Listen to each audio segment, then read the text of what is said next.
اس سے پہلے کہ پاکستانی صحافت کی گزشتہ چند دہائیوں سے زوال پذیر ہوتی اخلاقی روایات کا ذکر کروں، اپنی پوزیشن واضح کرنا چاہتا ہوں۔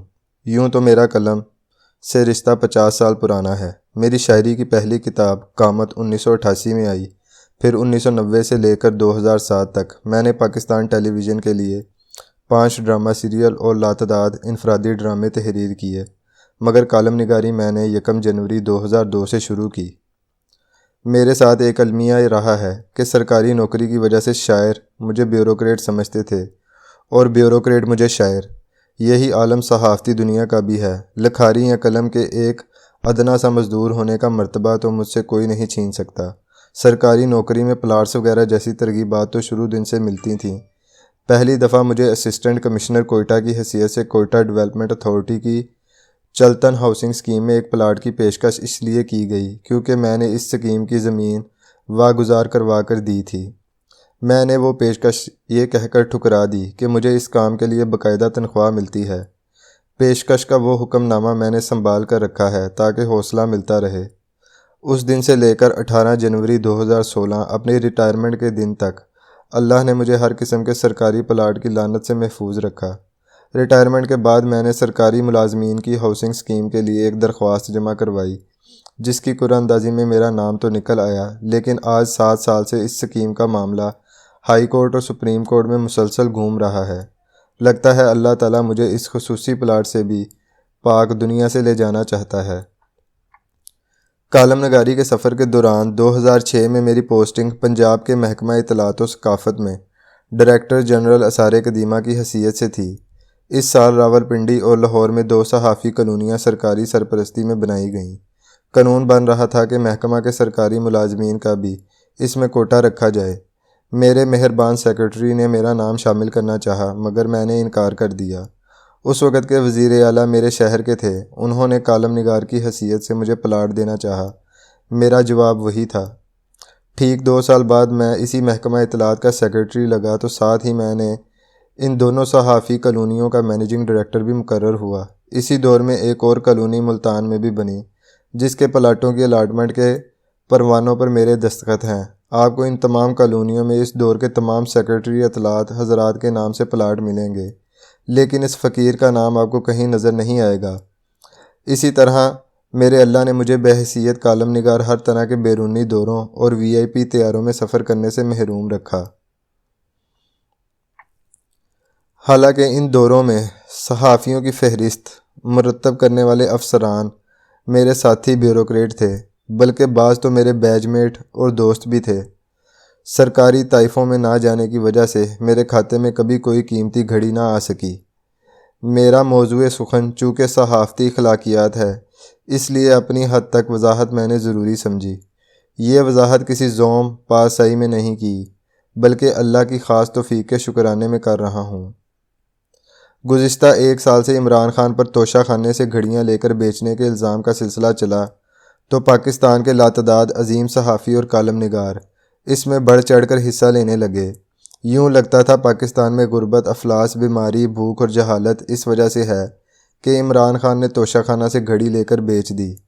وہ تو بلا ہو ہائی کورٹ کے جج جسٹس عاصم حفیظ کا کہ انہوں نے 1947 سے لے کر اب تک کے توشہ خانہ کے تمام تحائف کا ریکارڈ طلب کر لیا۔ ابھی صرف 20 سال کا ریکارڈ سامنے آیا ہے تو ایسے ایسے پارساؤں کے لباس تار تار ہوئے ہیں کہ نام لیتے ہوئے حیا آتی ہے۔ کمال کی بات یہ ہے کہ گھڑیاں لینے والے ان عظیم صحافیوں میں وہی نمایاں تھے جو عمران خان پر چوری کے الزام لگاتے ہوئے لال پیلے ہوئے جاتے تھے۔ ظاہر بات ہے بیرونی دورے چونکہ نواز شریف اور زرداری کے ہمراہ گئے تھے اور گھڑیاں بھی انہی طائفوں کو ملنا تھیں، تو پھر حق نمک کی ادائیگی میں تو ہمارا جواب نہیں۔ پاکستانی صحافت کے اخلاقی زوال کا صحیح اندازہ صرف ایک توشہ خانہ کے ریکارڈ کو منظر عام پر لانے سے نہیں ہو سکتا۔ اس کے لیے آپ کو مراعات عطا کرنے والے تمام سرکاری اور غیر سرکاری اداروں کے ریکارڈ کو منظر عام پر لانا ہوگا۔ جب سے ہم نے اسلام آباد دارالحکومت بنایا ہے اور اس کے پلاٹوں کو بیوروکریٹس، ججوں، جرنیلوں اور سیاستدانوں میں تقسیم کرنا شروع کیا تو صحافیوں نے بھی اس لوٹ مار میں اپنے اپنے تعلقات اور اپنی اپنی خدمات کے عوض حصہ وصول کیا ہے۔ رؤف کلاسرا نے جرات مندانہ سے کام لیتے ہوئے ایسے پلاٹ یافتہ صحافیوں کی فہرست شائع کر دی، اور کمال دیانتداری یہ تھی کہ اس میں سے اپنا نام حذف نہیں کیا۔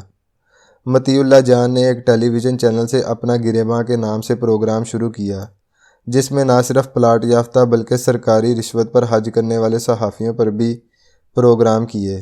ایک پروگرام میں انصار عباسی نے صحافی کالونی میں ملنے والے پلاٹ کو واپس کرنے کا اعلان کیا، لیکن پھر یہ سب کچھ روک دیا گیا اور ان کی زبانیں خاموش ہوئیں یا دوستانہ مروت سے کر دی گئیں۔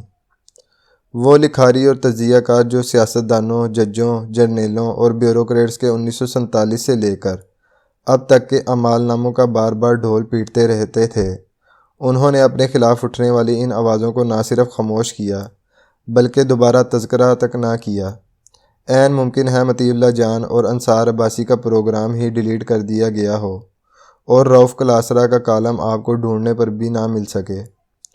پاکستانی صحافت کی اخلاقیات کا زوال 90 کی دہائی سے شروع ہوا، جب مراد عطا کرنے کے بادشاہ اور معمار اول نواز شریف کو اقتدار ملا۔ جس فریادی نے جو خواہش کی مغل اعظم نے پوری کر دی۔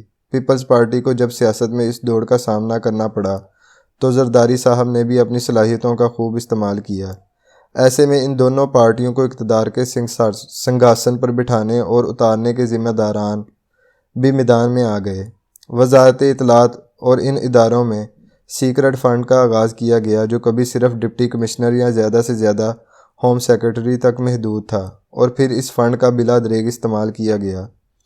توشہ خانہ کا آدھا ریکارڈ تو آ گیا ہے، باقی آدھا بھی آ جائے گا، لیکن اگر اس ملک میں قلم کی حرمت و عصمت کو آلودگی سے پاک ہونا ہے تو پھر بہت کچھ سامنے لانا ہوگا۔ پورے ملک میں سرکاری طور پر الاٹ کیے گئے پلاٹوں کی لسٹیں، بیرون ملک سرکاری دوروں پر جانے والے صحافیوں پر اٹھنے والے اخراجات کی فہرستیں، خصوصی طور پر سمریوں کے ذریعے بیرون ملک اپنا اور اپنے رشتہ داروں کا سرکاری خرچ پر علاج کروانے والوں کے نام اور اخراجات، وہ سرکاری عہدے جو خدمات کے عوض عطا کیے گئے، خواہ کسی کارپوریشن میں ہوں، سفارت خانے میں یا سیاسی مشیر و وزیر کے مرتبے پر فائز کرنا وغیرہ۔ اس کے علاوہ بیٹوں یا بیٹیوں کے خصوصی کوٹے پر میڈیکل یا انجینئرنگ کالجوں میں داخل کروانا، انہیں قوانین میں ترمیم کروا کر پولیس اور انتظامیہ میں اہم عہدوں پر بھرتی کروانا بھی شامل ہونا چاہیے۔ غرض یہ سب کچھ سامنے آنا چاہیے، کسی احتساب کے لیے نہیں، صرف اس لیے کہ جب کوئی لکھاری اپنے قلم سے اخلاقی معیار کی بات لکھے یا ٹیلی ویژن پروگرام پر بولے تو لوگ اس کے کردار کی بنیاد پر اس کی گفتگو اور تحریر کو پڑھ سکیں۔